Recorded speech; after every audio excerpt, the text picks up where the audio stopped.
So your studies ended up being interrupted in 1976. You never Yeah. really went back to TEFLOP. Yeah. And then you made your way to the US. Yeah. What was your first impression of America? America does a very good job at, selling the American dream to the rest of the world. And I'm sure, I mean, as a child, even then, you also had this picture of America in your mind. The difference between the picture that you saw in your head and what you actually saw when you got to New York City at, what, 22? Yeah. Yeah. My impression of America, I sort of gravitated towards the black politics, the politics of Martin Luther King, the politics of the Black Power movement. We had gone through Angela Davis and her trial, as during the 70s when she was arrested and all that. We had seen the Black Power movement. Like as I was said, we were influenced by we are young, gifted, and black. So we sort of gravitated towards the black politics and the support that they were giving us. When I got to New York, I already knew, I had read some of the black books by black authors. James Baldwin. I had read James Baldwin I was reading his poetry and his books about how people were looking at Harlem and it's his neighborhood. This is my neighborhood, and people are calling it this names and all that and all that. And you so could I relate. wasn't really. I could relate to that. I really wasn't expecting to see it. I wasn't scared. I remember you told us though that when you got to New York, it was this big anticlimax because you had seen this America in movies and Yes, this yes. shiny, sparkling America, and then you Exactly. get to New York and it's Yeah, filthy. it's filthy. Yeah, that's what I thought. Well, you sort of have the understanding. How can I put it? The sort of academic understanding of or political understanding of the dynamics that America is not different from South Africa. Black people are still oppressed. That's what I had. But when I got there and I started, when the taxi was driving to where I was, to where I was going to live, I really wasn't impressed, with the streets. Johannesburg was cleaner, than that and all that. But I understood, later on that, okay, fine, this is an old area and all that.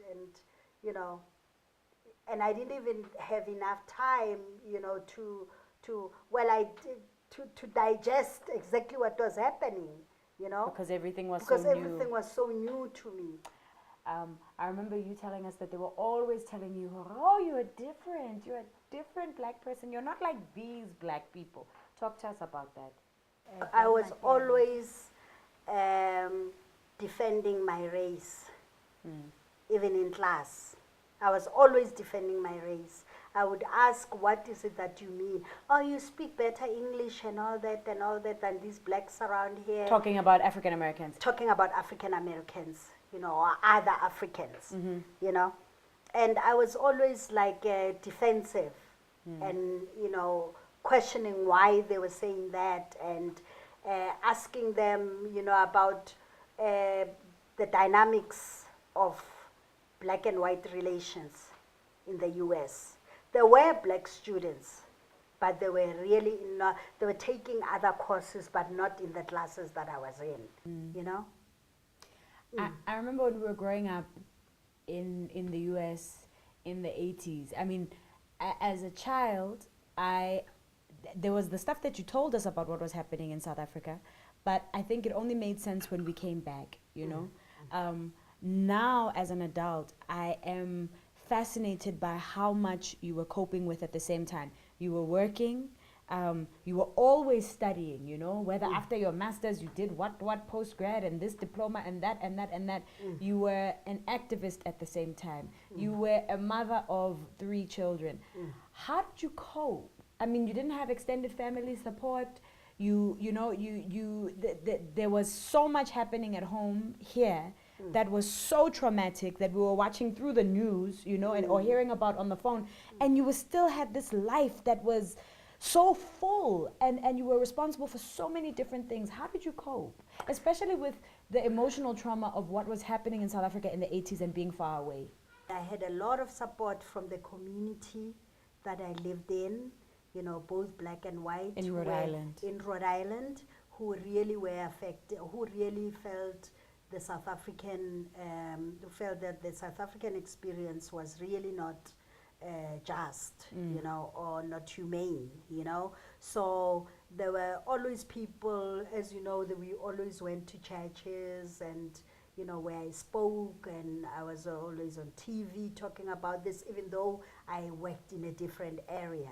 Even at my work, because I worked with the same people, you know, it was like there was always support. But as far as inside my family, you know, I've always been a person who is a doer, you know, not overwhelmed. I really, you know how I really feel that, you know how I feel about my kids and my responsibilities. So I didn't see anything wrong in coming home, you know, getting you from school, you know, and there's a support system in the US for working women, you know, within the community, in the sense that there's Aftercare. the aftercare, where the aftercare program gets you from school, after school, takes you there, so your parents find you there, and there's always that thing.